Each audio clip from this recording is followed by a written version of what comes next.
Estou aqui na sua frente. Não, pode ficar ali.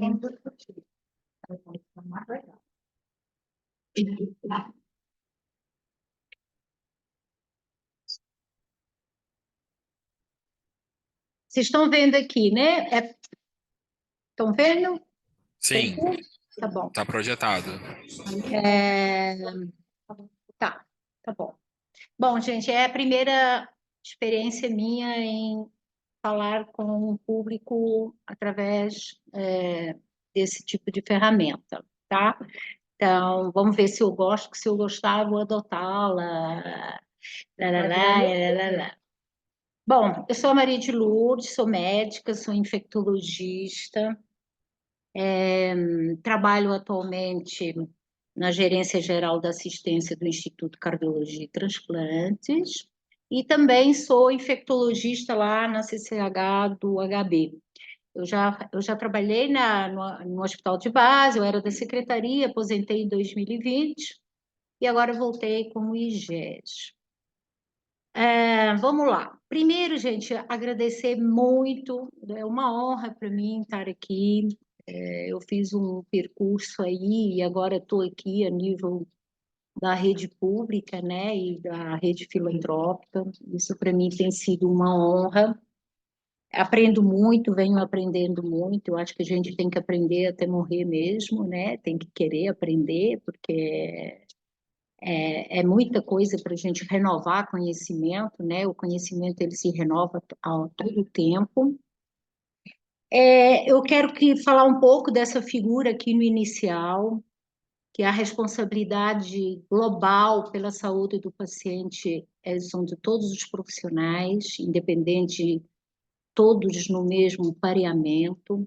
Aqui nós temos também pacientes e cuidadores que a gente tem que tentar incluí-los como ombro a ombro na parceria do cuidado, não só enquanto está no ambiente hospitalar, mas também do ponto de vista de investimento em educação, para que use menos o hospital e também por conta de todas as comorbidades, né? 2030 a gente vai ser um país de 30% de idosos e a gente precisa, enquanto eles estão no ambiente hospitalar, investir em educação, principalmente nas questões mais crônicas que às vezes justificam o retorno ao hospital por falta dessa educação.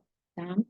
Aqui nós temos todos que dão apoio à linha de frente, lideranças, comissões, núcleos, a parte toda não assistencial que dá suporte à linha de frente e até o nível estratégico. Então, a responsabilidade de todos é uma cadeia, se tirar uma a cadeia, ela vira lá o tal do queijo suíço, lembra? Das barreiras vão fazendo igual um dominó, não é? E esse tema é um tema que, enquanto Maria de Lourdes, eu estou com 40 anos de formada, a minha atividade sempre foi hospitalar, e em hospital, sempre em área de alta complexidade, ou de uma operação bastante intensa, seja em unidade de terapia intensiva, quanto em pronto-socorros da vida. A minha atividade ambulatorial sempre foi muito pequena, e um traço, uma rota que eu fiz na vida tem muito a ver com a minha forma de ser, minha criação, minha origem, etc. É essa questão do cuidar. E aí, no cuidar, a gente aprendi e fui de forma bastante intuitiva, né, sempre buscando ir para a linha de frente, para a operação, para entender o modus operandi das pessoas que estão ali naquela última barreira antes do paciente. E é isso que, então, em cima dessas condições humanas, né, e das condições organizacionais, que eu vou desenvolver esse tema com vocês hoje. Bom, então, já travou, não está passando nem para a direita e nem para a esquerda, calma, take it easy, estou calma, é aqui, não é aqui, onde é que passa? Desculpa. E o que a gente vai ver hoje? A gente vai ver cenários da segurança do paciente, a gente vai ver erro humano, Vamos trabalhar um pouquinho de o que é essa tal de ergonomia, ciência dos fatores humanos. Depois a gente vai repensar a segurança do paciente à luz do que eu falei antes. Vou colocar algumas soluções para fatores humanos e segurança do paciente e vou fazer algumas sugestões diferentes na minha concepção, que são mais poucas, mas importantes no sentido de resolver e de talvez a gente resolver os principais desafios em segurança do paciente. E um final, um vídeo. Isso é do ponto de vista do que a Maria de Lourdes trabalha hoje, das linhas de cuidado e da vocação dela hoje. Obviamente, isso tudo tem que ser customizado, baseado na cultura de cada organização, tá bom? De bibliografia. Ah, outra coisa, não precisa anotar nada. Eu vou disponibilizar se vocês acharem importante essa apresentação, não tem problema nenhum, podem usá-la, ela é do mundo, pertence, é responsabilidade social, conhecimento, ele tem que ser produzido e ele tem que ser compartilhado, então ele é vossa, tá? Como bibliografia, primeiro, mais importante, o Plano de Ação Mundial para a Segurança do Paciente 2001, 2021-2030, se atenham ao objetivo 2, que são as premissas, são 7 objetivos com 35 ações nesse plano. O objetivo 2 são trabalhar as premissas mais importantes de uma organização de alta confiabilidade, que são algumas premissas importantes e que a gente precisa descobrir ilhotas dentro dos hospitais para que a gente dissemine, otimize e faça a onda para o restante do hospital. Eu digo que o hospital não são ilhas, o hospital é um continente e as paredes das ilhas elas precisam ser desconstruídas o tempo inteiro, né? E a gente faz parte desse processo. O objetivo 3 é envolver pacientes e cuidadores. Não tem como fazer segurança do paciente sem envolver um dos principais atores nesse processo. O objetivo 4 é segurança dos processos clínicos. Se eu não sei manejar uma sepsis, um AVC, uma dor torácica, se eu não sei manejar uma infecção de sítio cirúrgico e outras situações, não adianta eu trabalhar com só as metas e não trabalhar com o processo clínico, no qual é a principal motivação do paciente ir para o hospital, né? E o objetivo 5 diz respeito a nós, trabalhadores da área de saúde, e diz respeito a este público que eu tenho hoje, que é o público das lideranças. Vocês são lideranças. Então, a gente precisa inspirar.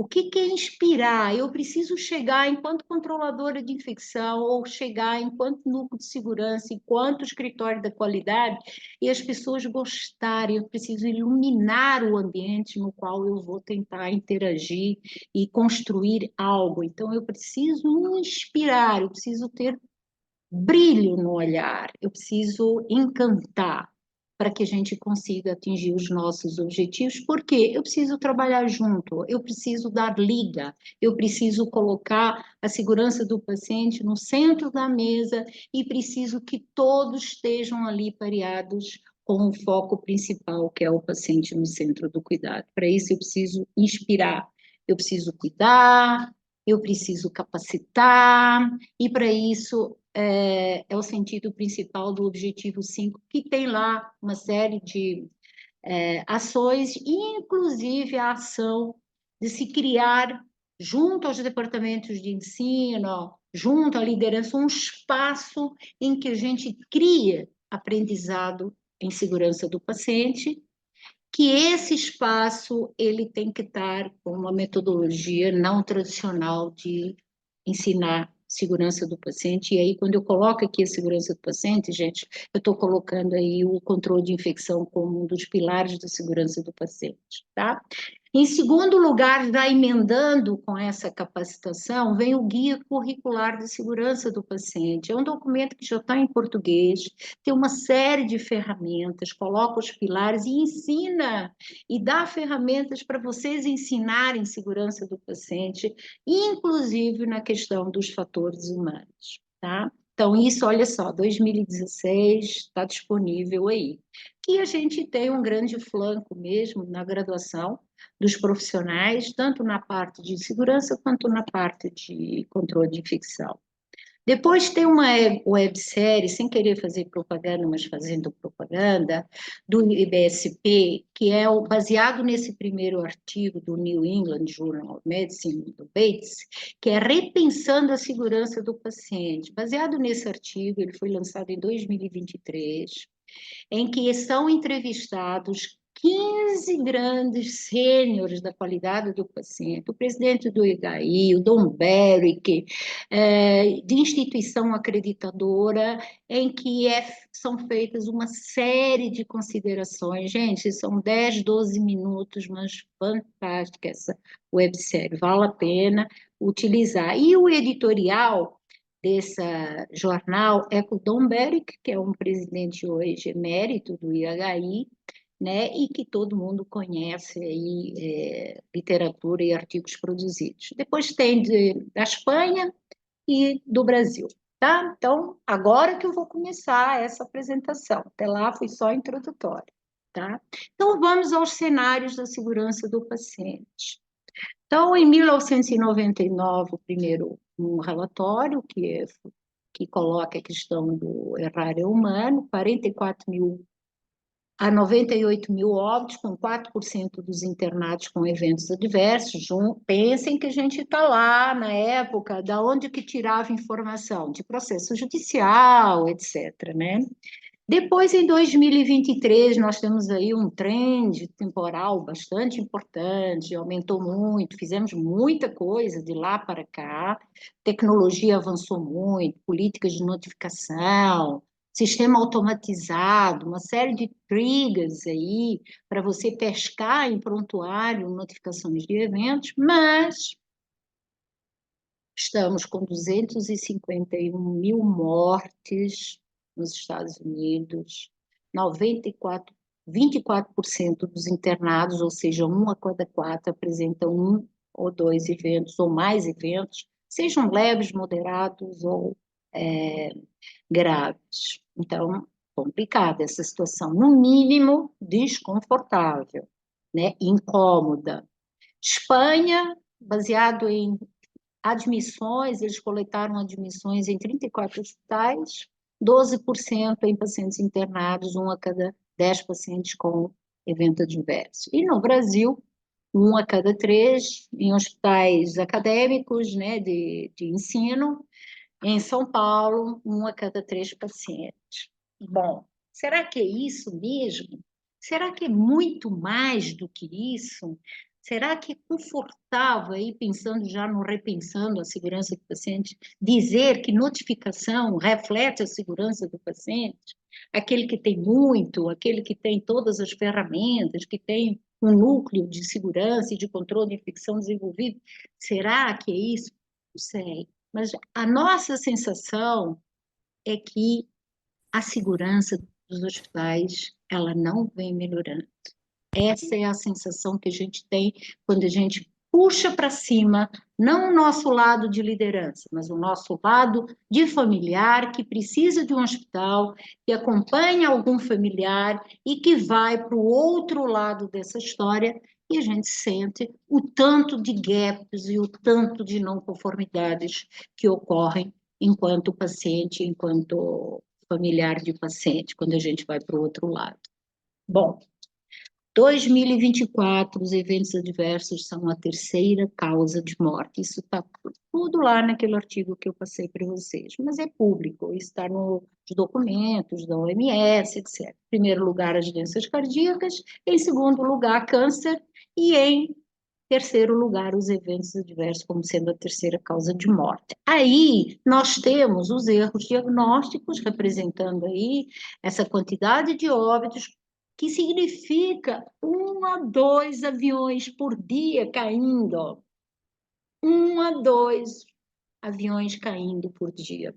E uma série de outras causas que a gente conhece, eu coloquei aziras, quedas, fluxos de pressão, medicações, etc, etc. Então, assim, muitas pessoas, milhões morrem, milhares morrem todo ano, vítimas de erro, né? E a chance de morrer devido a erro, enquanto você está em uma instituição, é extremamente elevada. Muito bem. E, ao mesmo tempo, o que que mudou de 99 para cá? Do lado dos pacientes. Os clientes são muito mais exigentes, eles têm rede social, informação, tudo para tudo quanto é lado, boas e ruins. Eles não sentem a segurança e eficiência na maioria dos hospitais. Muita crítica ao acesso, à burocratização dos processos, à baixa resolutividade, é um vai e volta no ambulatório, é um vai e volta para cá e para lá. O cliente, ele já associa a qualidade percebida, que é diferente da qualidade real. Ele entra no hospital para tratar uma cirurgia, fazer uma variz, ok, resolveu o problema dele, mas a qualidade percebida durante a jornada nele no hospital é muito ruim. Desde a recepção, a forma como lida, o laboratório, a fragmentação do cuidado, cada dia é um, né? A comida, a parte de limpeza, a parte da hotelaria, então a qualidade percebida ele está muito mais exigente. Restrições quanto à liberdade de escolha, não é mais como antigamente que a gente podia escolher o médico que a gente gosta, o médico que a gente tem melhor indicação, e isso é na medicina suplementar e dentro dos hospitais públicos também, e não existe, né, o que ele sente que frente à idade, ao diabetes, à hipertensão, não existe política de prevenção e de priorização do ponto de vista de aprendizado em grupos especiais. Tá? E do lado dos profissionais, o que que a gente tem? Uma formação muito deficiente nas graduações. A gente tem que complementar conhecimento dentro dos hospitais pelo risco de segurança do paciente em evento. As nossas ambientações são muito tradicionais, metodologias de ensino cuspe-giz dentro de uma sala, a retenção disso é 10, 20%. E quando vou para a linha de frente, aquela enxurrada de ambientação de 4 dias, de coisas administrativas, assistenciais, que realmente a retenção é muito baixa. E aí eu vou para a beira do leito e dizem que há uma tutela. Que tutela é essa? Como é quem tutela o quê? Os profissionais estão subcarregados. Se existe algum treinamento para tutelar, porque você, para tutelar, você precisa ensinar como é que isso é, que tipo de checklist que ele tem que aprender lá na UTI de coronária, lá na unidade de dor torácica, deu check-in, quem controla o quê? Então, absolutamente é, irracional e insano. Eu digo isso, eu trabalho muito na linha de frente, tá, gente? A minha vida enquanto gestora, inclusive eu fui gestora de hospital acreditado e não sou de hospital acreditado, mas a minha vida, a primeira parte do meu tempo é ir para assistência. Multiemprego e culturas diversas, né? Então, o padrão aqui é um, o padrão do outro é lá, sem soft skill, muita dificuldade em trabalhar com habilidade não técnica, né? A gente é hard, mas o soft skill a gente tem muita dificuldade, inclusive nós lideranças, ok? Eu estou colocando nós lideranças também. E aí é essa cultura fragmentada, atuação solitária, sem atuação multidisciplinar, sem inclusão para solução, sem horizontalidade, burocrática e até punitiva. Bom, e aí vamos aí, James Rizzo, um psicólogo aí da aviação, produziu muita coisa, inclusive a teoria do peixe suíço, que está um pouco na frente, que a gente tem que começar a trabalhar a questão do erro humano, né? Ela já é trabalhada há décadas por todas as áreas, filosofia, etc. Mas na área de saúde a gente precisa trabalhar isso melhor, porque isso impacta, inclusive, no estágio de culturas que a gente está na maioria dos hospitais. Pegando essa fala aí em vermelho, vamos acabar com essa perfeição ilusória e que cirurgião não pode errar, que o médico não pode errar, que a liderança da CCH não pode errar, a liderança da segurança, o diretor, o enfermeiro, o supervisor. Isso é absolutamente ilusório. A gente é imperfeito, a gente erra todos os dias, errar é um fato social da vida e é simples, não tem problema, é fazer o que que é? É fazer a coisa errada quando eu pretendia fazer a coisa certa. E por quê?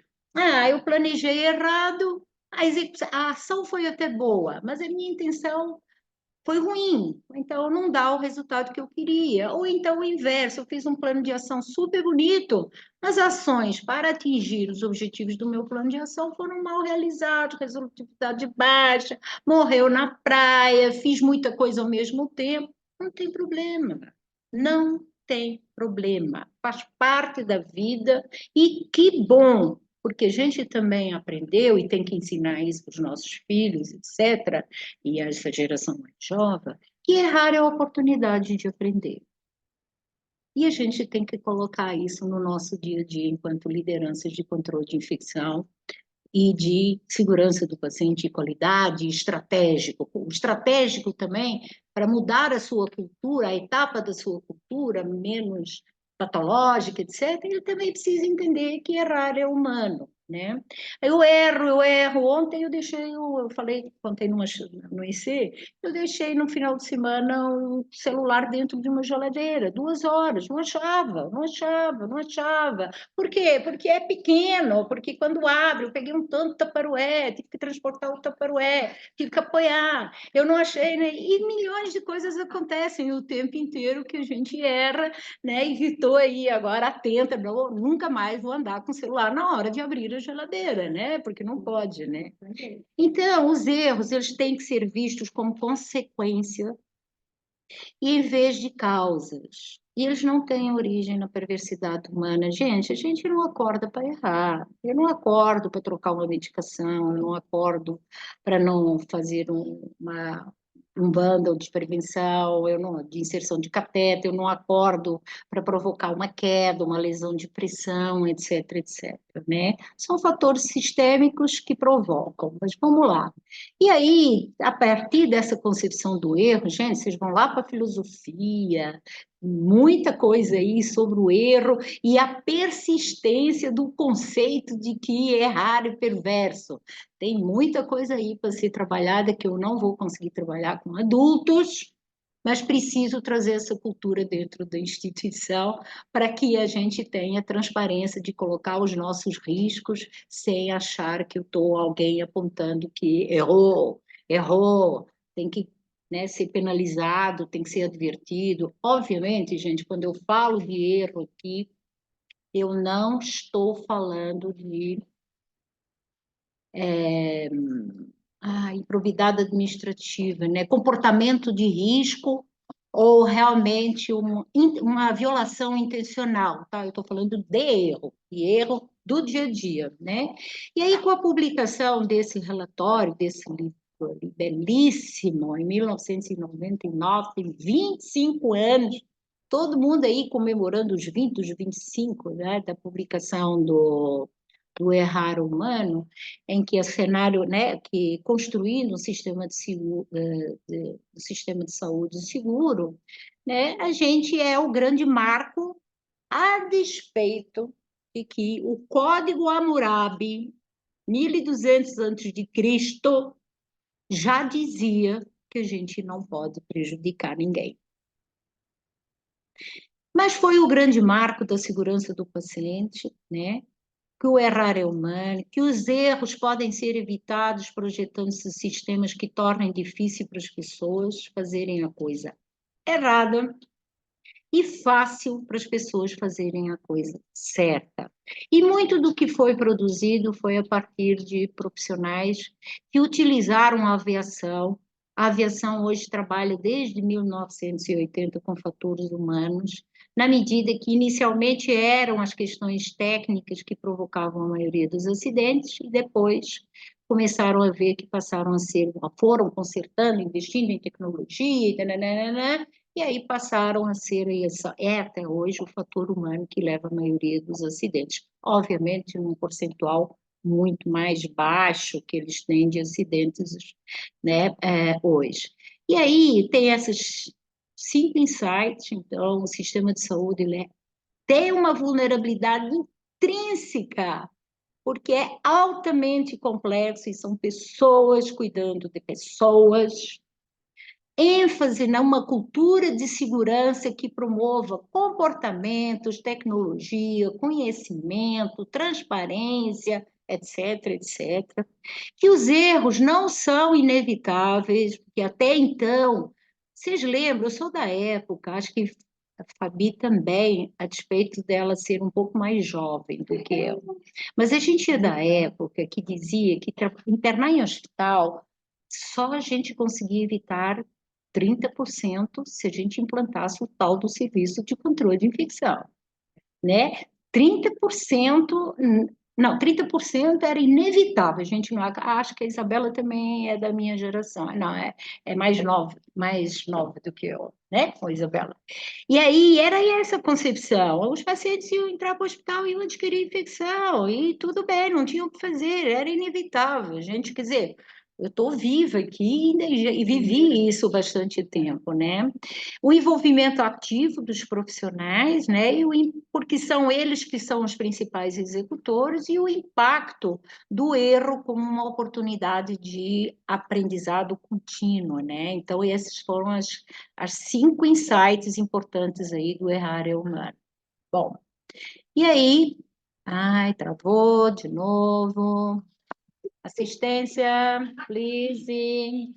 Vamos lá, desculpa, deixa eu ver. Travou? Pronto. E aí vamos para aviação.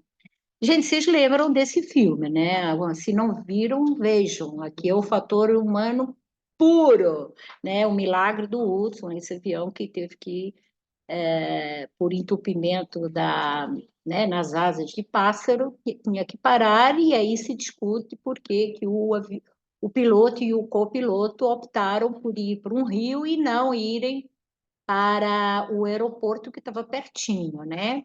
E aí tem toda a discussão, material, do ônus, etc. É um filme com Tom Hanks.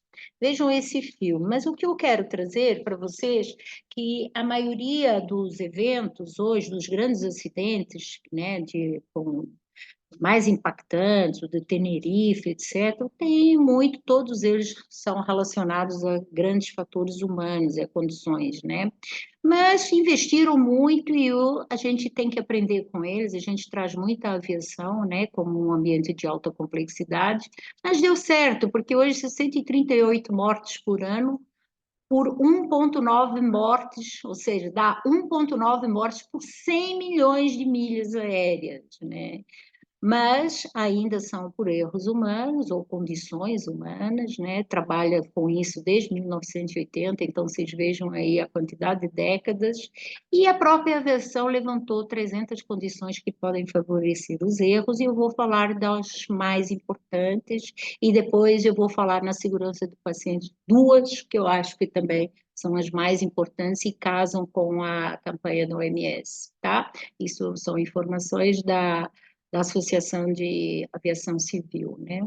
E que são essas condições que a gente vai passar a dizer que essas condições são os fatores humanos, o FH, tá? Então, o fator humano é a interação entre o ser humano e a máquina, o ser humano e o ambiente, o ser humano e o ser humano e os procedimentos, isso, essa interação se dá baseado em fatores humanos, né?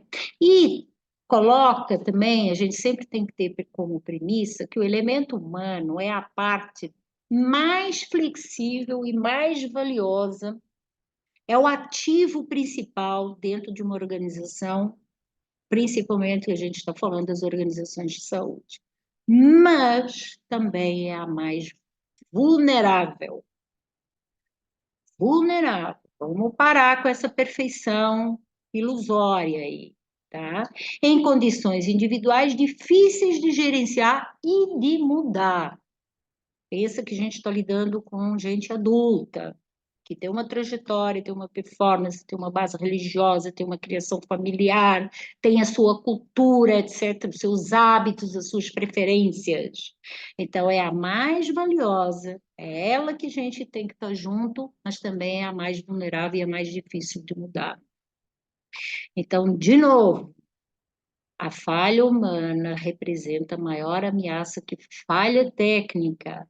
Por quê? Por esse tipo de característica. É a mais vulnerável, a mais difícil de mudar. E aí, como é que a gente vai fazer? Como que a gente faz nesse ambiente?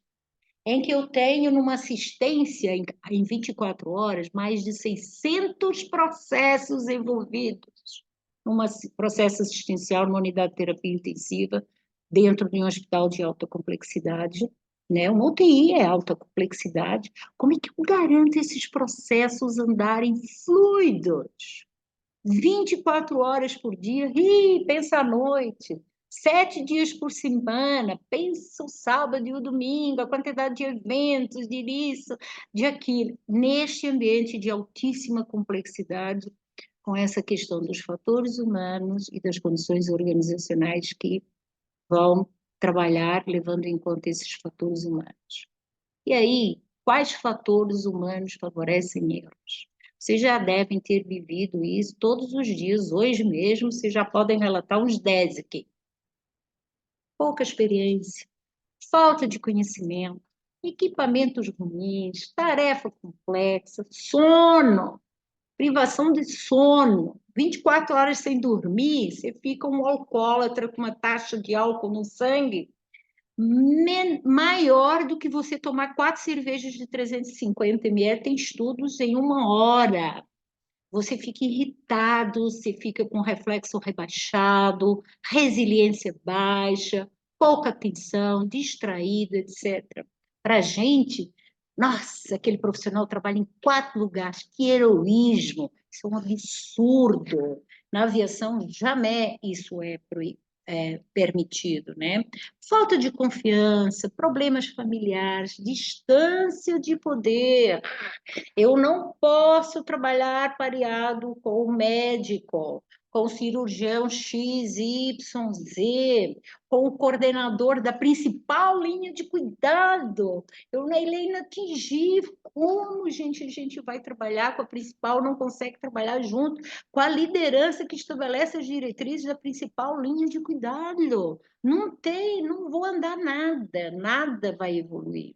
Decisões difíceis, sobrecarga de trabalho, supervisão autoritária, muita resistência a mudanças, incompatibilidade entre as equipes e uso de medicações. Uso nós usamos remédio para sono, nós usamos psicotrópicos, nós temos depressão e uma série de condições humanas aí. Muito bem. E aí, o que que essa condição humana tem a ver com segurança do paciente? Então, vamos lá. A teoria do queijo suíço, que é lá do James Reason, ele fala assim, à direita nós temos os riscos, temos as barreiras, né? E temos os buracos no queijo, por isso que se chama queijo suíço.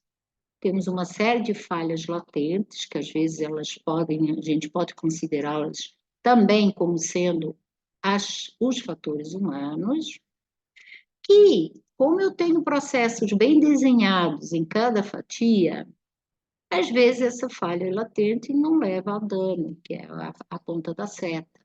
Mas às vezes no meio do caminho eu tenho uma falha, realmente um comportamento, né, um equipamento que falha, uma contingência que não está desenhada, e aí realmente eu tenho uma perda. Então, vamos entender que os buracos são os fatores humanos e as barreiras são as condições organizacionais que a gente desenha dentro dos hospitais para que a primeira funcione. A primeira não funcionou, a segunda vai funcionar. A segunda não funcionou, a terceira. E aí, gente, a última, que está antes do paciente que vai ter o dano, ela tem que ser a principal. E é isso que eu quero, se eu conseguir dizer para vocês, que vocês vão terminar essa palestra, esse compartilhamento de vivência, que se eu tenho que escolher algum lugar, alguma energia para investir, é na última barreira de quem toca no paciente, imediatamente antes do paciente. O resto vai caminhar como onda. Mas essa é a principal intenção da gente trabalhar. E aí tem uma série de coisas aí, metas de segurança, e uma série de coisas aí do dia a dia. E aqui tem o exemplo, então, por exemplo, de algumas barreiras: dupla checagem para medicamento de alto risco, checklist de segurança cirúrgica, de inserção, que vão trabalhar a questão de padrões. Tá bom, mas eu não concordo, não tem sentido, eu sei, mas tem que fazer. Tem que fazer porque você não se distrai, você queima etapa crítica, você pula, tem que fazer, tem que fazer. Desculpa, passei. Tem que fazer, inserção de CVC. Não, nesse hospital tem que fazer inserção sempre, por isso, por aquilo, papapá. É para te proteger, é para proteger o paciente, é para proteger o seu CRM, etc, etc. São velhos discursos, mas que não são tão velhos, porque a gente, às vezes, considera o fator humano para cima e diz que não tem jeito. Tem, eu tenho que trabalhar com soluções e condições de trabalho que permitam, sim, eu fazer todas essas questões, mas eu vou desenvolver isso mais para frente. Retirada de medicamento, potencialmente perigosa, isso tudo são investimentos em barreiras, em condições organizacionais, para ficarem blindando os fatores humanos no dia a dia, tá? E aí, as 12 principais daqueles todos que eu falei para vocês, que favorecem um erro, esse aqui é um engenheiro da aviação, ele pegou esses 12 e eles foram o motivo principal dos grandes acidentes da aviação entre 1900 até 1990, 2000. Falha de comunicação efetiva, eu botei em vermelho, porque a gente vai ter que conversar sobre isso. Distração, gente, toda hora, estou preparando uma medicação crítica, tem gente me distraindo, a equipe não se organiza. Para quem está ali preparando medicação, não é para interromper. Estou coletando um sangue, não coloquei a identificação do paciente, é uma troponina, vai gerar uma minha conduta terapêutica e alguém chama para atender ou o paciente está chamando e ninguém está vendo o que o paciente está chamando, eu abandono o que eu estou fazendo e vou resolver o paciente, depois volta, cadê? Já tem outros coletas, qual paciente mesmo? E está lá, ou então esquece isso, passa para outra atividade, e aí eu estou ali esperando a troponina para resolver o infarto, se é, se não é, para determinar meu planejamento terapêutico. Falta de recursos, vários, equipamentos, insumos, estresse, burnout, afeta meu desempenho, irritabilidade, prejudica minha sensibilidade para os processos mais complexos. Complacência, banalização. Eu estou vendo que eu estou passando, fazendo, cometendo um risco, eu banalizo. A higiene de mãos é uma questão, por exemplo, né, um grande exemplo e vários outros. Falta de trabalho em equipe, a gente trabalha solo, cada um na sua ilha, não se interage. Pressão, custo, produção, indicador, falta de consciência, não entende, não pergunta por uma cultura que não favorece a dúvida, e aí não gera um efeito sistêmico. A falta de conhecimento que tem muito a ver com a falta de consciência, cansaço, coloquei lá, privação de sono, heroísmo, falta de assertividade, não aponta os riscos, não olha os riscos, não tem sensibilidade para eles na cultura local. E normas, normas, tá vendo? Normas e normas e normas, e guidelines e protocolos, é o menos importante aí do fator humano, mas tem importância, desde que estejam acessíveis e não numa prateleira, num ícone que ninguém vê e que não foram construídos com quem está no dia a dia, né? E aí eu vou falar então agora, como é que estamos? Posso ir à vontade? Estou te escutando. Falha na comunicação.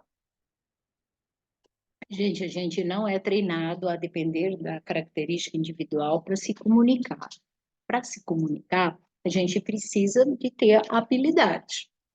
Então, eu preciso de olhar no olho, eu preciso ter empatia, eu preciso ter uma linguagem não corporal, a tal da comunicação não violenta, mas é a forma que eu vou trocar informações sobre cuidado de uma pessoa que está internada e que ocorre entre médicos, pacientes, cuidadores, familiares e outros membros da equipe multidisciplinar. É comunicação o tempo inteiro. E é a maior causa de eventos adversos e talvez uma das metas que a gente menos trabalha nos hospitais, tá? Que leva à descontinuidade do cuidado. Então, hoje, esse ano vem a campanha, mas é uma campanha porque é aonde a gente deixa mais a desejar e é a maior causa de evento adverso. Descontinuidade do cuidado, aumento de internação, insatisfação do cliente, aumento do custo, uso desnecessário, desperdício, é talvez a questão pilar mais importante, causador de evento. E que habilidades? Então, tem que ter lá no meu combo de treinamentos em segurança do paciente, aprender a me comunicar. Uma comunicação efetiva, né? Então, quanto que uma pessoa é capaz de interagir com a outra, e assim, é tanta informação que eu preciso reunir essas informações, sintetizar e comunicar informações relevantes com raciocínio clínico, principalmente por conta da transição do cuidado entre plantões, de um setor para outro, de um setor para o centro cirúrgico. Eu preciso organizar essas informações, porque senão, por exemplo, uma passagem de plantão vai virar 4 horas com 10 pacientes. E preciso, para me comunicar, lidar com as diferenças dos nossos profissionais e nossas também. A gente não pode taxar conflito, estigmatizar. Não vou conversar com aquela enfermeira supervisora da UTI, porque ela é muito difícil. É ela que você tem que conversar, porque se não conversar com ela e não desenvolver habilidade com ela de forma estratégica, acolhedora, né, você não vai conseguir nada ali, porque ela é a dona da casa. E eu não entro numa casa passando por cima da dona da casa. Ela é, então é com ela que eu tenho que traçar energia, conversar com o psicólogo, traçar uma estratégia de abordagem desses profissionais que têm dificuldade de conversas desafiadoras e conflitos. Não precisa fazer conversa desafiadora logo de início, faz lá na frente. Bate-papo de coisa leve. O que você gosta de fazer? Está tão bonito hoje. Que legal. Vamos sentar, vamos tomar um café. Vamos desarmar, vamos desconstruir, para que a gente depois usufrua de outras questões aí. Então, tem que ter estratégia para lidar com pessoas que têm dificuldade de conflito, de conversa desafiadora, e precisa ter estratégia de aprendizado para colocar essa comunicação para funcionar. Pontos críticos da comunicação.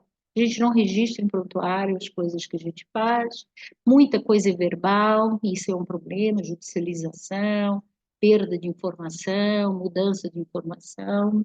Tá? Na admissão, na transição de cuidados e na alta, a gente precisa ter ferramentas altas estruturadas. Transição de cuidado tem que usar os BAR, tem que aprender a usar os BAR, né? Depois vocês vão lá atrás. No plano terapêutico, que inclui o paciente, tem a AIDET aí, que é uma grande ferramenta aí para se comunicar com o paciente. Se eu sou tímida, eu aprendo e vou aplicar, não tenho, vou testar, testo uma vez, testo dois, na terceira, estou ótima.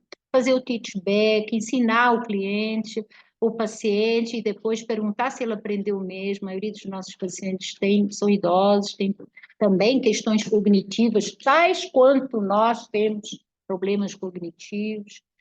Mostrar, fazer ele mostrar que ele aprendeu, me mostra que esse remédio é com aquele, me mostra que sabe usar um copo de nebulizador, etc. O Ask-me, quer dizer, quer perguntar todo dia, me faz 3 dúvidas, me pergunta 3 dúvidas, custa perguntar isso para o paciente?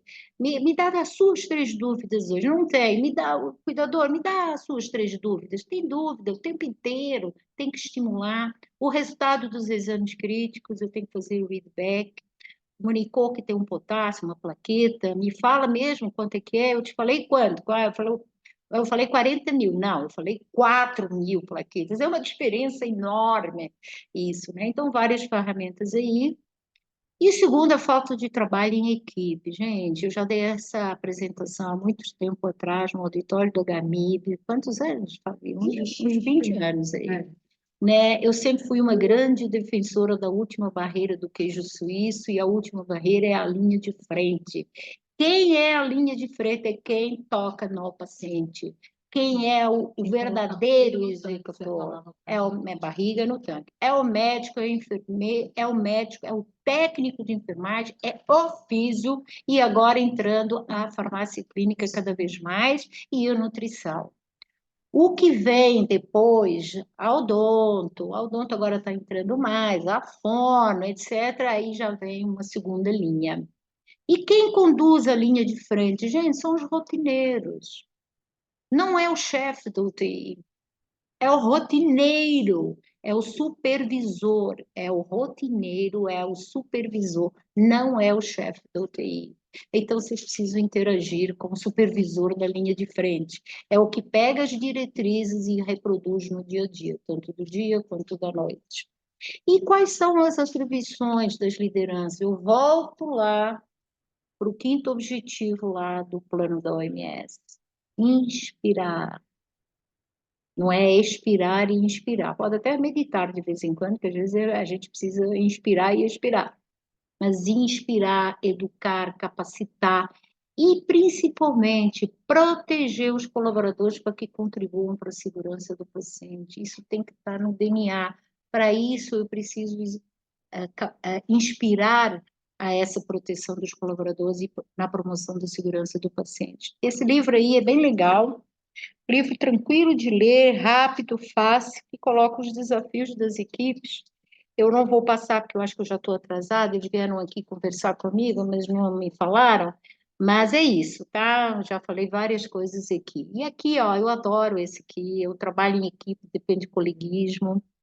Aqui eu tenho toda a linha de frente, eu tenho as lideranças, principalmente que cuidam de quem executa, de quem toca no paciente, eu tenho as coordenações das UTIs, eu tenho resíduos, eu tenho CCH, eu tenho hotelaria, né? E eu estou lá atrás naquela boneca de 1 metro que a gente mandou uma costureira fazer há uns tempos atrás, ela já foi desmontada, emprestei ela para vários hospitais para chamar as pessoas para higienizar. Bom, era uma boneca de 1 metro e tanto para convidar as pessoas. E existem bastante. Eu voltei agora para o base e uma boa parte já foi embora, mas, por exemplo, a Ana Cristina, que é a coordenadora aí à direita, ainda está até hoje lá na UTI do trauma, tá? Então, gente, então, lideranças, vamos precisar de estudar fatores humanos, tá? Vamos precisar de estudar a tal da ergonomia, que não é só levantar o balcão, a cadeira,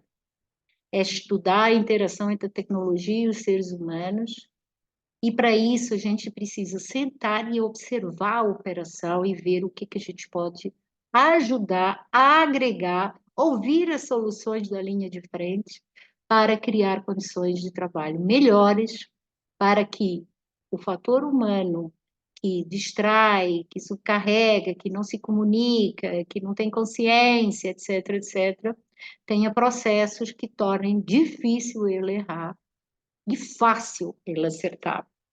Então, os princípios eu já tinha colocado, e aí a gente vai influenciar questões físicas, questões cognitivas e questões organizacionais.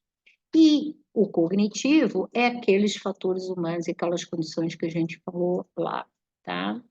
Soluções gerais, primeiro, para eu trabalhar em qualquer lugar, em qualquer nível, eu não posso prejudicar. E para eu não prejudicar, o meu propósito ele tem que valer para todo mundo que está na assistência e tem que ser constante 24/7. Então, não adianta eu pensar nas coisas só de segunda a sexta durante o dia.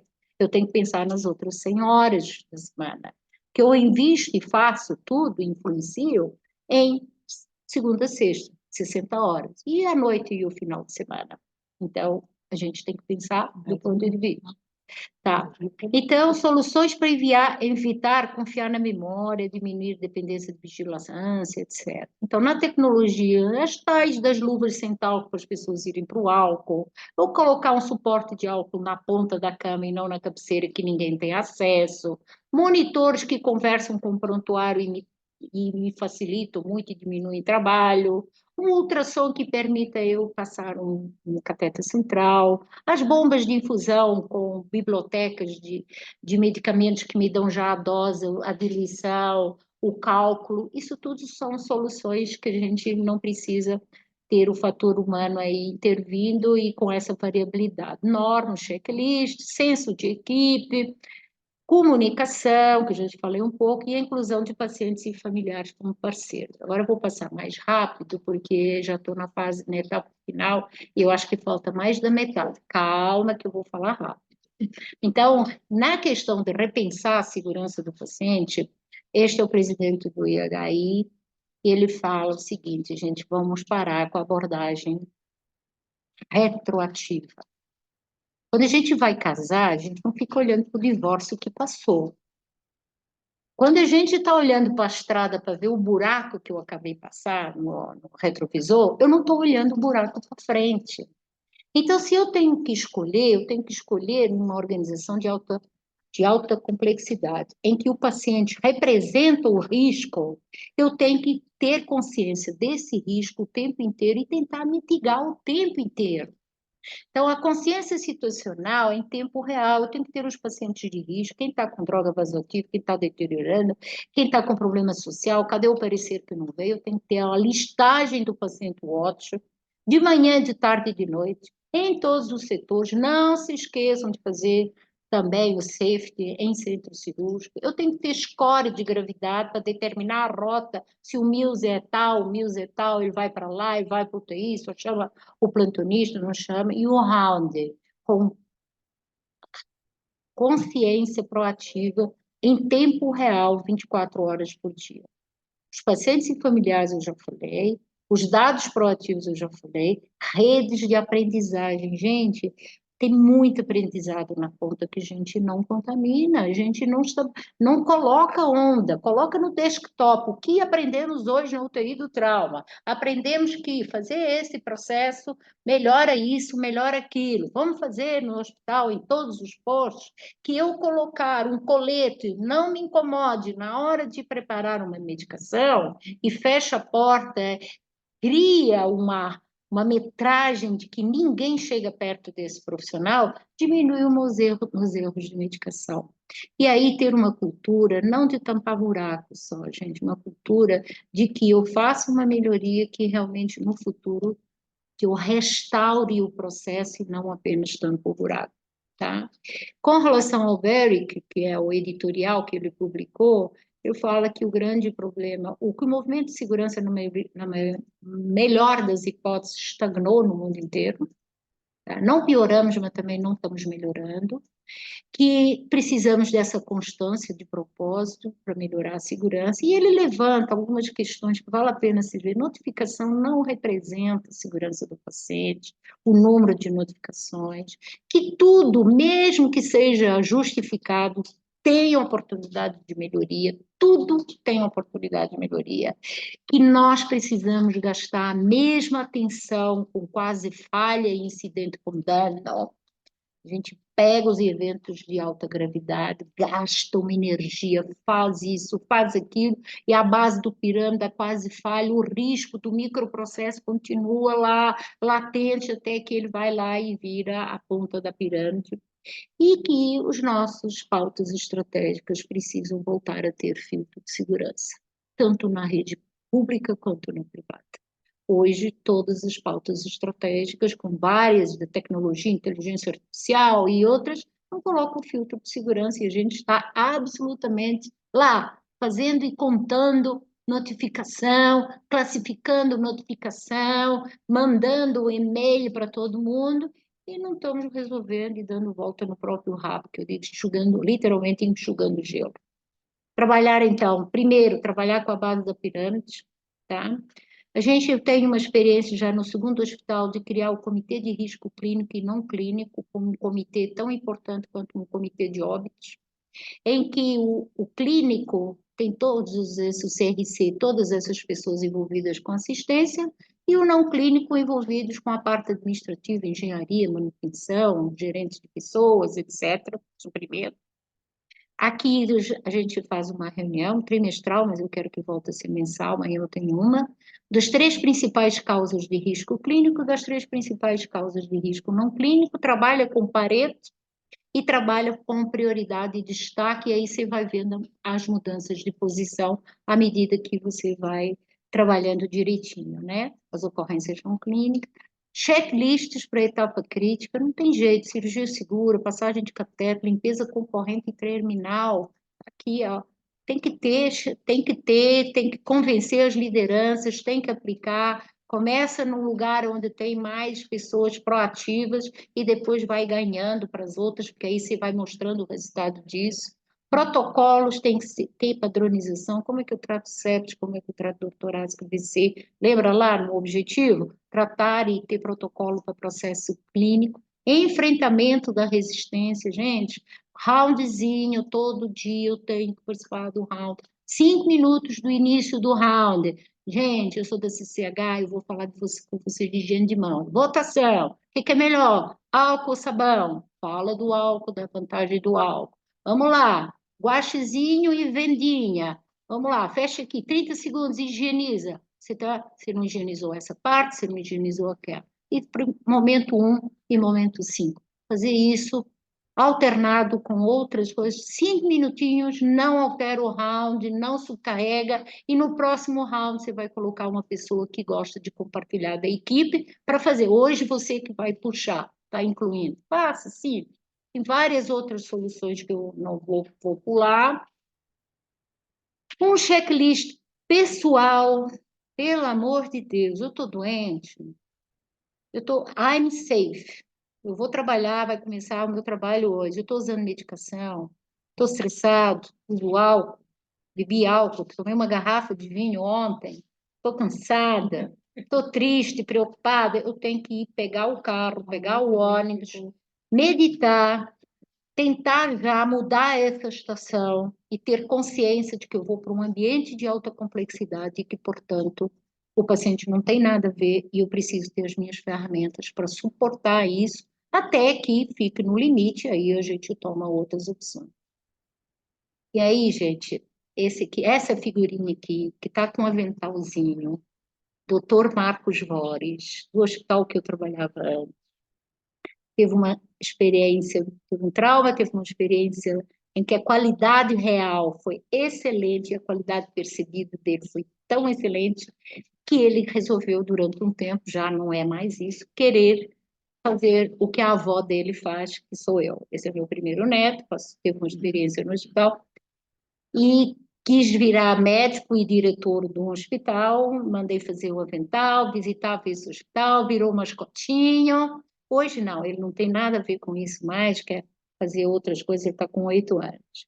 E aí dizer que a minha religião é o amor, a minha pátria é o mundo e a minha raça é a humanidade, porque eu sou uma branquela que nasceu em África, que tem uma mãe da Áustria, que tem uma família portuguesa, avós húngaros, que veio, nasci em Angola, morei em Belo Horizonte, morei em São Paulo, morei em Goiânia, casei com um alagoano, não sou mais casada, tenho um filho paulista, um goiano e um candango. E, portanto, eu pertenço ao mundo e a minha religião é essa, e obrigado por vocês todos. Acho que eu consegui falar o que eu queria. E agora vem um vídeo para sofrer um pouquinho, mas que, inclusive nos Estados Unidos, é rapidinho, 2 minutinhos. Vale a pena, galera. Espera.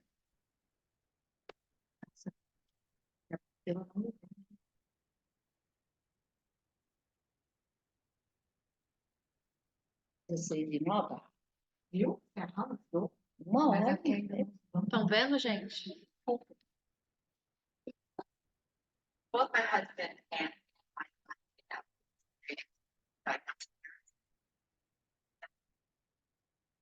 Icterícia.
Eita, gente, tem até música, ó. Adoro essa música. Nossa, não tá ruim, não. André Bocelli. Aliás, ele vai estar aí Vai. recentemente, Quase, brevemente. Então, gente, chegou a hora, né?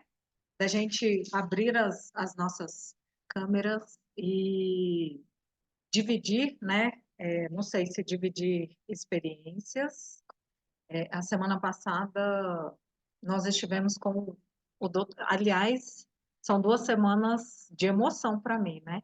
Semana passada foi com o doutor Felipe e essa semana com a doutora Lourdes, dois profissionais que marcaram a minha vida profissional. Fico emocionada de estar aqui do seu lado. A gente já fez algumas coisas juntas, né, doutora? Farmácia clínica, Hoje. treinamento de KPC. A, E assim, a vinda da Fabi pois é, para Geres foi na época olha, da KPC. Renato Mercê, o enfrentamento da resistência, Jaqueline, a gente... Abram aí, gente, para a gente ver se... É. Olha, gente, que graça. Aqui, ó, né? Renata, do KPC, assim, eu fui uma época da coordenação estadual da Infecto, em 2015, na época que explodiu a resistência, os KPCs da vida aí, né?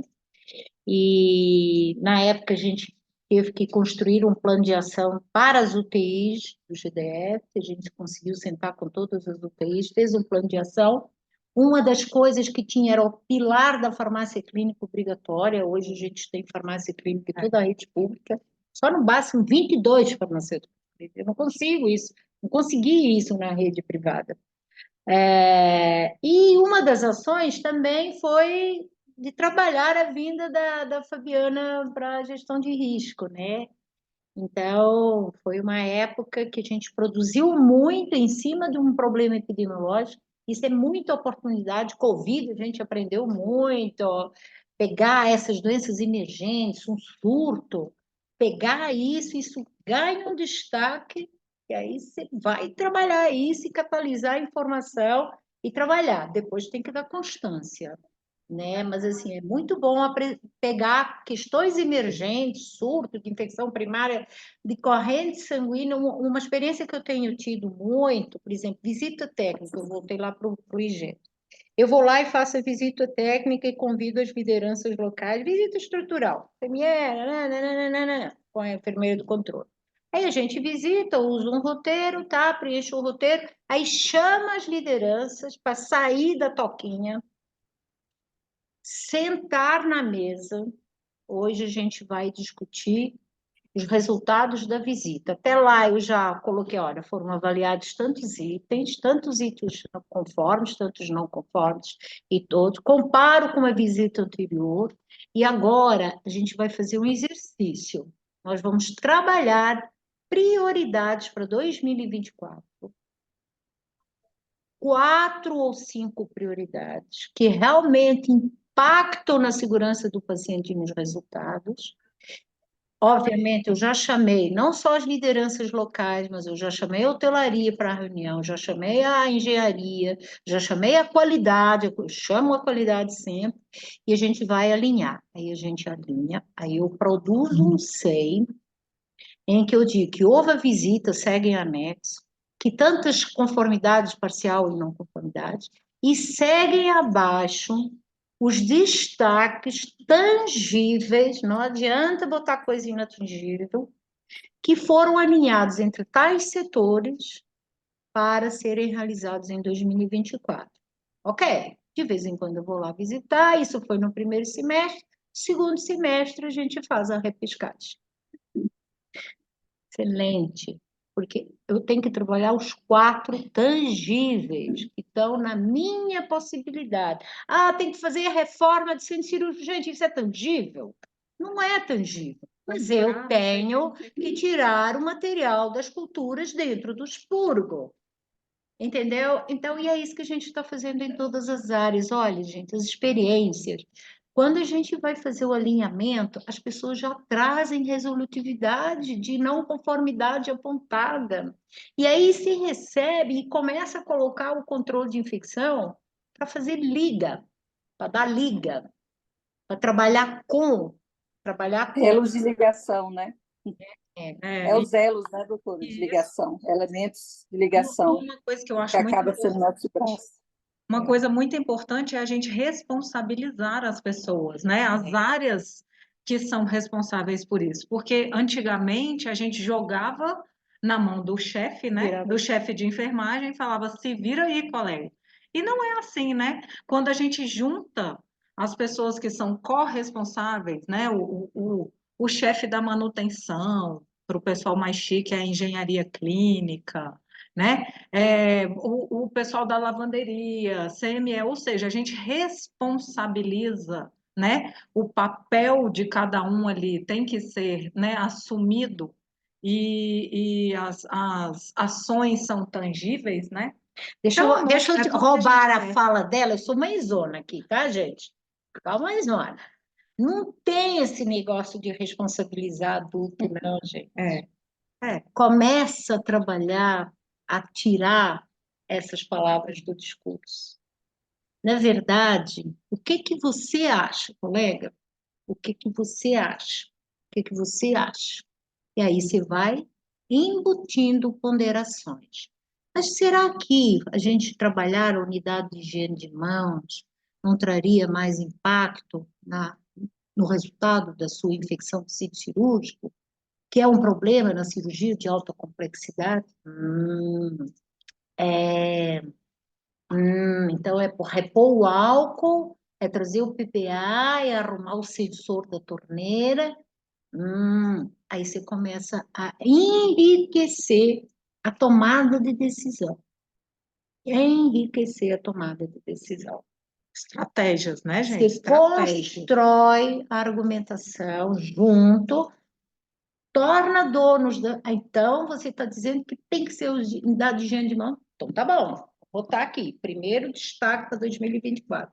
Fortalecer e otimizar a unidade de higiene de mãos. Às vezes não é isso. Às vezes no pensamento, no ponto de vista, né, dele. E aí você cria um momento, uma hora em que você vai construir. Tá bom? E tirando essa questão, não é que é minha responsabilidade, a responsabilidade é da instituição. Não é do João e do Pedro, chefe da UTI, é da instituição, que tem o paciente no centro. A gente é corresponsável. Entendeu? Então, a palavra tem muita força. A construção dessas estratégias é muito importante, porque isso você não consegue. Eu vivenciei muito isso, não só como controladora de infecção, como gestora. Eu fui gestora de um hospital 8 anos. O Hospital Brasília, todo mundo sabe, né? Participei dos movimentos da acreditação desde 2004. Sou avaliadora da ONA, fiz trainee para canadense, fiz curso de joint, etc. Gente, não adianta se não existir uma cultura de trabalhar junto. A acreditação é gastar dinheiro. É gastar dinheiro, a acreditação vira as costas, volta tudo para o estágio que estava antes, que não foi mudado ainda, que está em construção. A acreditação serve para a gente conhecer padrões e ferramentas para a gente fazer algumas mudanças. Mas ela não vai acontecer porque tem acreditação. Ela é dentro, ela está na cultura da instituição. Tá?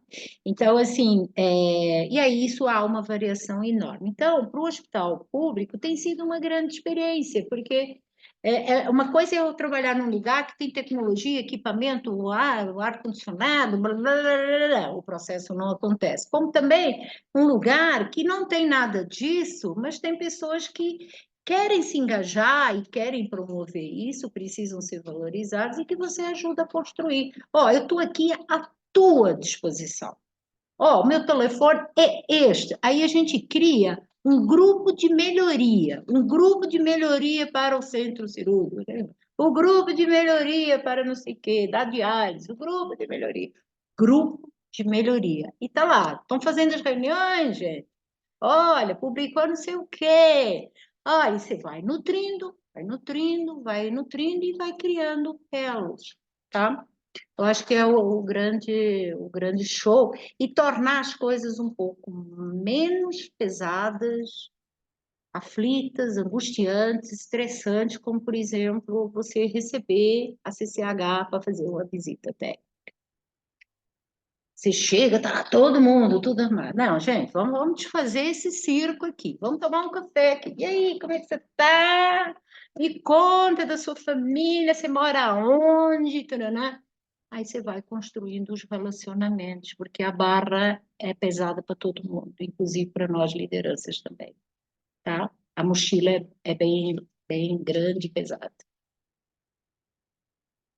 Bora, gente.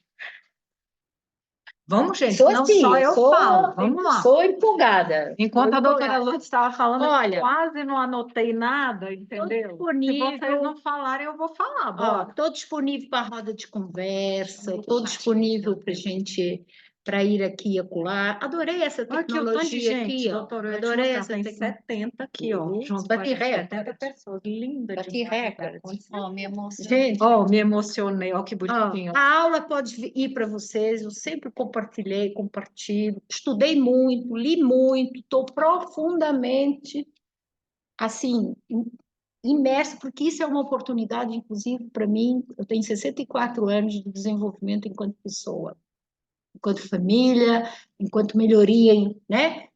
É uma oportunidade. Discutir fator humano é fantástico, é um tema sensível, mas riquíssimo. E até filosofia clássica, eu estou fazendo lá no Nova Acrópole, quero ver essas coisas assim, porque eu também estou com tempo, tá, gente? Eu estou com tempo, virei avó, moro sozinha, não é, né? E nananã, e nananã, então não vou mais. Aí, pensem desse ponto de vista.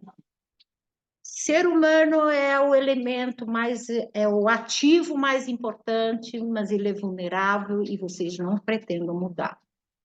Vocês vão mudar as condições que ele trabalha. E vocês são um dos itens dessas condições organizacionais que precisam melhorar enquanto controladores de infecção e pessoas da segurança do paciente. Eu tenho a grande reprodução das culturas dentro das instituições é o que a gente, enquanto representante desses setores, vende no dia a dia.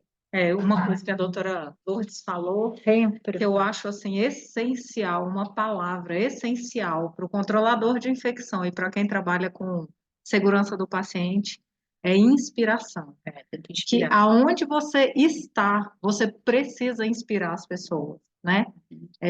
Por mais que o ambiente esteja difícil, aquele plantão esteja complicado, quando você entra naquele ambiente, se você conseguir inspirar alguém, né, a ter uma atitude segura, a se envolver ali com aquele processo do cuidado mais seguro, isso já você já ganhou o dia, não é não, Já. doutora? Eu saí da CCH em 2006, em 2006 não, em 2010, e fiz a opção no base de ir para as UTIs 40 horas como infecto.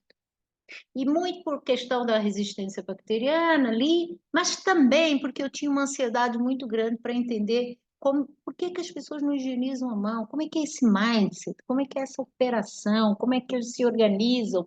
E aprendi muito, e isso foi a grande base para eu ser uma gestora não completa. Eu tenho muitas dificuldades, muitas fraquezas, sei das minhas oportunidades, sei das minhas dificuldades, né? Tenho plena noção, mas pelo menos em relação a como que as pessoas se movimentam, se organizam, o que é que dá certo, o que é que não dá certo. E aí tinha um fato, por exemplo, de convencer a pessoa a preparar a medicação com máscara, né? Usava luva, lavava a mão, já conhece essa história? Não uso máscara, doutora. Para quê? Eu não falo na hora, mas minha filha se joga saliva, tá tudo estéril. Veio lá da fábrica, guardou, vendeu, mandou, tá? E agora se chega aqui, alguém fala com você, joga perdigoto na hora. Tem que falar, não, doutora, eu não falo. Então tá bom, minha filha. Você não fala, não fala. Eu saía, né? Andava assim um pouquinho e voltava, e batia assim. Se viu aquela, não sei, lembro, coleção de roupa que saiu ontem na Renner? Renner, doutor? O que é o Renner? Renner lipado, Renner, não sei.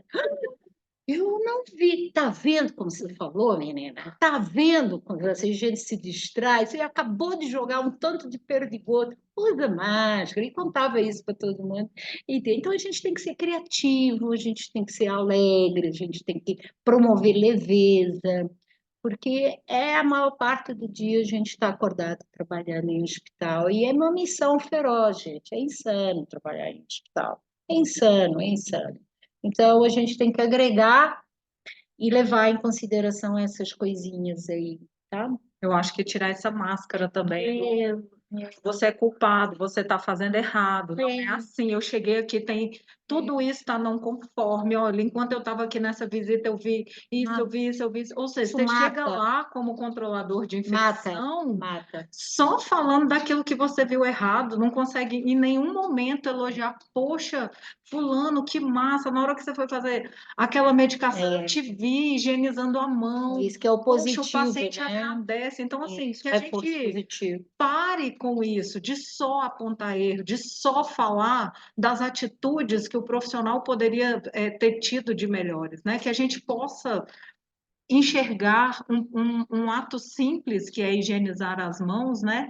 E elogiar esse profissional. Ele não está fazendo mais que a obrigação, ele está tendo uma atitude segura. Uma atitude E não tem segura. problema a gente elogiar essa atitude segura. A primeira coisa, a primeira parte de qualquer negociação é o reforço positivo.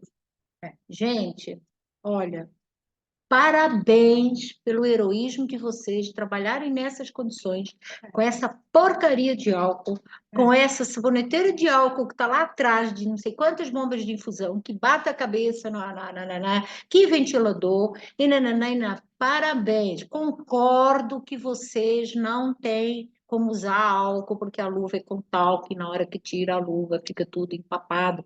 Concordo.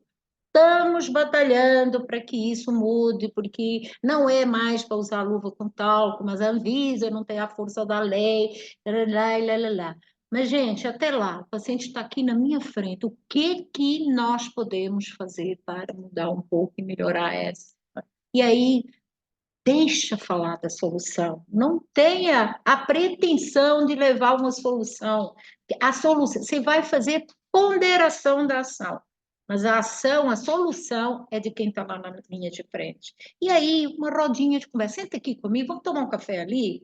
O que você acha que pode? E a gente, por exemplo, agora com o projeto aí, saiu uma solução, R$ 35, um suportezinho lá no fundo da cama, né? Não precisa nem aparafusar nem nada, conseguiu uma doação das voluntárias, comprou para o trauma e botou um alquinho e está lá o alquinho até chegar a luva, que aí a gente espera que e vamos lá organizar, aumentou o consumo de álcool, o bundle, aprendizado, uma experiência também bastante interessante.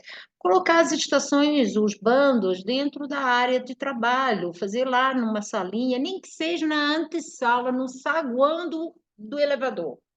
Saguão do elevador. Vamos lá, passa aqui na estação de inserção de cateter. 3, 4 passos. Passa aqui na inserção da sonda.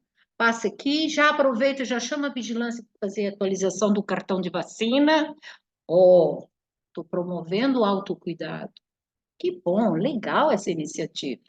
Olha só, não é para falar do bundle, não é para falar das IPCS teórica, guideline, é os 3 passos mais importantes. Atinge, faz de dia e faz de noite. A gente chegou a ter na estação de cateter 170 técnicos de enfermagem, enfermeiros. Quem deu o aprendizado? A odonto falou de higiene oral. Antes, sentaram esses atores para rever o protocolo. Estava ótimo o protocolo da CCH. Sim, mas teve inclusão dos atores principais? Não. Então não vale nada. Não vale nada. Então, senta. Aí, quando foi ver, o protocolo dizia uma coisa, um odonto fazia outra, o técnico fazia aquilo outro, um usa clorexidina, o outro não usa, outro limpa aqui, o outro não limpa lá. Não existia combinado nenhum.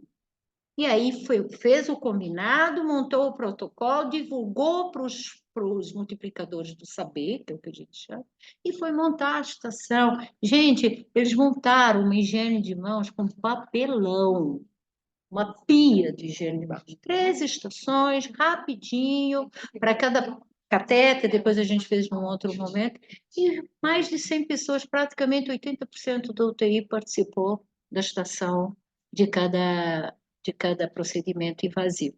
As nossas taxas diminuíram, não sei se é constante ainda, aumentou o consumo da higiene, não sei se é constante, o projeto do CDC vai mostrar ali, soluções simples, sem dinheiro, mas feitas a várias mãos. É isso. Tá, Várias gente? mãos, A né? várias mãos. Várias mãos. Construção a várias mãos. Então, se a gente, enquanto controlador ou líder da segurança, tiver dificuldade de se juntar, porque às vezes a gente tem timidez, não tem resiliência, estupim curto, tem uns perfis difíceis, né? A gente vai ter que trabalhar e conversar dentro da equipe, dentro de casa, quem faz o quê, do ponto de vista de quem tem a melhor habilidade para tal situação. Se eu não tenho essa habilidade, não adianta me mandar, mas manda ela é ótima. Manda Maria de Lourdes, manda não sei o quê, ó, enfermeira, você vai comigo no centro cirúrgico, que é um problema, um estresse. Você faz a mensuração da temperatura. Ih, está 40 graus. Então, tem que ir as pessoas mais hábeis em fazer uma desconstrução para construir depois. Então, tem que ter esse cuidado com os membros da equipe quando vão para a linha de frente. Né, Paulo? Sérgio? Lindo. Isso, doutora.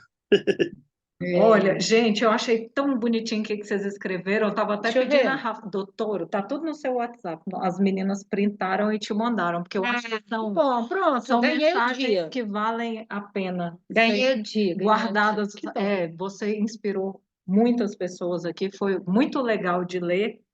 E tem uma coisa também que a doutora Lourdes falou que eu acho de extrema importância. A gente ter a consciência do risco, né? E a gente treinar as pessoas da assistência para essa consciência também, né? Que elas consigam enxergar ali todo o risco no processo assistencial. Deixa eu falar, eu adoro safety huddle. É Eu, massa. Wilana é uma das pioneiras aqui comigo. O safety huddle, na verdade, você não ensina. A melhor forma de ensinar é exercer na prática. Começa simples. Começa na área que você tem mais favorabilidade. Vamos. O Base fez um projeto de safety, mas aí mudaram os gestores, não se sustentou, acabou o safety. O safety você normalmente vai para a enfermaria, como UTI, faz o seu, ou faz antes, ou faz depois, o round, né? Faz o round é para quê? Planejamento terapêutico, o que é que vai acontecer? Com o São João do leito 1, com a Dona Maria do leito 2, está fazendo parecer, examinei o balanço hídrico, papapá. Depois eu vou fazer o safety, eu tenho que demorar o safety nível 1, tem que demorar 15 minutos. Alguém já aprendeu? Quais são os pacientes WATCHER de preocupação agora? Agora, de manhã. O leito 2, porque está com droga vasoativa, aí você levanta as motivações do porquê que ele é o WATCHER. É esse que está com problema social, é esse que está em precaução de contato, é esse que precisa de um parecer. Aí tem safety de centro cirúrgico, safety de UTI, safety de hemodinâmica, safety de UTI, de enfermaria, etc. Você levanta e levanta. Nas últimas 24 horas tivemos eventos, tivemos 4 riscos, tivemos. Então, amanhã, você conhece esses eventos e amanhã, no próximo safety, você já traz resposta para esses eventos que aconteceram, para que não se repitam, né? Só nas últimas 24. Aí, a pessoa que conduz o safety, de preferência com componente médico, enfermagem, né? Acho que controle de infecção tem que participar, acho que a segurança tem que participar do safety, que tem lá o paciente em Clostridium, mediastinite, etc, etc. E aí já faz gestão dos riscos, o coordenador, a enfermeira, imediatamente vai resolver o que está acontecendo para esse paciente ser o WATCHER. Na passagem do plantão à noite, tem que ter uma atualização do WATCHER, porque o WATCHER ele pode deixar de ser o WATCHER durante o dia, ou porque ele estabilizou, ou porque ele foi para UTI, ou porque ele foi para outro lugar, ou porque ele foi para outro hospital. Mas entraram novos pacientes, que também são ótimos. Então, eu passo rapidinho, anoto lá no Gestão à Vista, o Watcher, passo para o plantão da noite, e aí, gente, o enfermeiro da noite, junto com ou o plantonista, ou o responsável por atender intercorrências, o que seja, a primeira coisa que ele vai fazer é visitar os Watchers. E eu comecei o meu plantão com sintonia do potencialmente problemático, e já corrijo os riscos. E vida que segue. E isso tem que acontecer como meta de segunda a segunda, de dia e de noite. Não dá, só dá para começar só durante o dia. Começa, Só começa. mede, faz o score lá, o MILS, integra o MILS no prontuário. Estou com tantos pacientes com MILS de tal, esse é o paciente com causa ótima. Ó, o Ilana conhece safety pra caramba, pode Vamos mandar chamar ela ela para fazer extração de safety Ela vai dar house. uma aula aqui para nós. É a próxima treinar, convidada. pronto, treinar a consciência situacional Pronto. da proatividade de gestão de risco. Pronto, gente, já decidimos, né, doutora? Pronto. E eu vou estar aqui para assistir. Aqui, ó, a Rafa já está registrando aqui, né? Tem- Estamos ao vivo ao para vivo. todos. Todo mundo, várias pessoas já devem fazer o Não deu safety. nem tempo dela falar que sim ou que não, já decidimos por É ela. diferente, safety round, né? Nem todo mundo faz com eficiência, com consistência, mas começa. Tem uma outra coisa que a doutora falou que me chamou a atenção muito, gente, o checklist individual. Quem faz isso aqui? De se autoanalisar, I'm né? safe. Ainda mais agora que a gente está bem loucão, né, doutora? Ninguém faz isso. Ninguém Tomou um faz vinho isso, gente. ontem, Nossa, bebeu pra tomei- caramba. Ninguém Fica faz isso. letárgico, né? Então, anotem aí, ainda bem que ficou registrado aqui, para a gente ter essas perguntas para se fazer diariamente. A outra coisa é a inclusão do paciente familiar. Gente, tragam o paciente ao cuidador para o safety. Isso. Ele fala, às vezes eu não tenho sensibilidade para ver um watcher, mas ele traz, ele não está bem. Mas como? Mas eu sinal vital, ele não está bem, ele rebaixou. À tarde, o paciente aspira, rebaixa, faz uma broncoaspiração, porque rebaixou e estava E rebaixando. ninguém ouviu, E né? ninguém viu. E aí, esse cuidador, ele traz muito essa sensibilidade do ótimo, tá? Ok, gente? Foi ótimo, né, gente? Amamos demais, amamos. Ah, estou muito feliz. Eu Muito adoro obrigada. fazer isso. Posso falar um oi com essa minha, Claro, gente. essa minha formadora, essa minha mãe, essa minha companheira, essa amiga? Mãe, não, só tem 3 filhos. Ah, não, 34 mas anos, tem uma todos amizade, uma tarde e relação noite. de aprendizado, Sim, saudade. Você pioneiraça. falando de postura, você Uhum. falando que é da pessoa. Eu, nessa caminhada que Deus me colocou da atenção primária e da gestão, eu fui aprendendo que a gente não muda ninguém. E que, de fato, a gente pode apoiar no desenvolvimento de competência. E isso vai fazer a diferença. Em qualquer ponto, em qualquer frente. Então, a hora que eu vi o convite, foi, mas é hoje que eu vou assistir essa... Que saudade, quantos aprendizados. E eu, inclusive, desenvolvi competência, né? Eu havia feito a especialização em controle de infecção lá no início do nosso encontro. As primeiras turmas. Logo que eu formei, E eu ia, quando deu 3 meses do controle de infecção, eu falei, eu não vou dar certo nesse campo. Uhum. Cheguei na sala do controle, ela lembra, ela tá lembrando assim na cabeça. Falei, olha, eu acho que eu não vou dar conta, eu não consigo impactar as pessoas, eu não consigo ajudar, eu tô vendo que tá errado, eu tô falando, ela... E como é que você tá falando? Eu falei, eu tô falando. Ela levantou. Ela havia me visto abordar uma fisioterapeuta na UTI. Ela levantou, saiu, ela me viu, voltou para a sala e ficou me esperando. Que ela falou assim, hoje a Renata vai desistir e eu preciso dizer para ela por que é que não está funcionando. E aí ela levantou e me imitou. Me imitou. O jeito do braço, o tom da voz, o corpo. O mirador. Isso, porque eu já crio um impacto que é muito alta, né? Também Então, e aí ela me imitou. Quando ela me imitou, sentei. E aí, tá bonito isso aqui? Eu falei, posso ir embora? Posso ir embora, agora pode Vai ir. fazer outra coisa que te dê paixão, porque É. por aqui não vai dar. Não vai dar. E aí ela falou aquilo para mim caiu um véu. É, Quem dali foi difícil, porque era da minha personalidade, é, né? é. Igual ela falou, às vezes as controladoras de personalidade forte, né? Isso. Quando eu vim fazer controle de infecção na HRS, eu já tive outra vivência. Lá eu consegui, eu acho que eu caminhei, né? Isso. Mas é um exercício contra a desenvolver essa competência quando você tem uma natureza. E aí vale para a gente olhar quando a gente está olhando as equipes em cada ponto do hospital, em cada ponto da rede, né? Então, a pessoa não quer fazer porque e estigmatiza, né? Com aquela gestora, aquele chefe, aquele enfermeiro. Então, e aí a gente muda até o nosso olhar para daí eu falar, pronto, como é que eu vou abordar esse caso?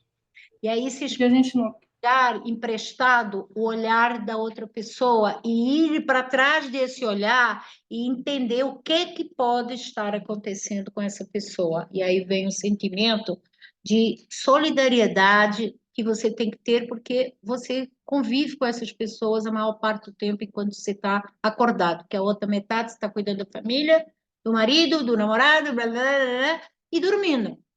Então, você tem obrigação de ter humanidade para entender o que está acontecendo. Vem cá, se você precisar de alguma coisa, eu estou aqui, tá?